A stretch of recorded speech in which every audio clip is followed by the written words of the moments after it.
Afin de définir le besoin, la première chose à faire, c'est vraiment faire un bilan de l'entreprise, de l'entité dans laquelle on se trouve. Et pour ça, on a un certain nombre d'outils qui nous permettent de le faire rapidement, et ce, afin de collecter un maximum d'informations sur les habitudes de travail et surtout les objectifs que cherchent à atteindre les comités.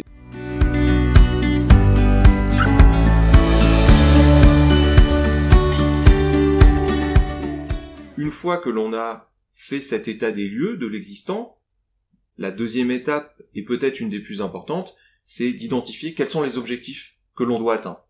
Que ce soit des objectifs méta, qui vont concerner l'ensemble du business, mais aussi les objectifs un peu plus locaux, au niveau des entités de production, par exemple.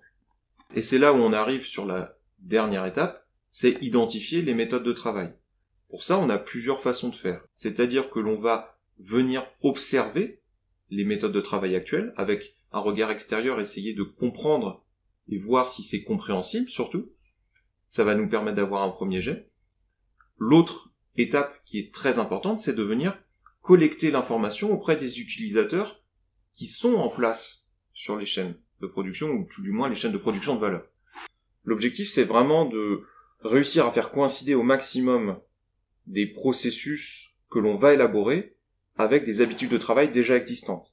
Alors, de temps en temps, ça va nécessiter, bien entendu, de faire des aménagements des méthodes de travail, mais il est important de bien comprendre comment est-ce que les gens travaillent actuellement pour pouvoir leur proposer une optimisation, puisque c'est ça l'idée, in fine, du processus BPM, c'est de venir optimiser ce qui existe déjà.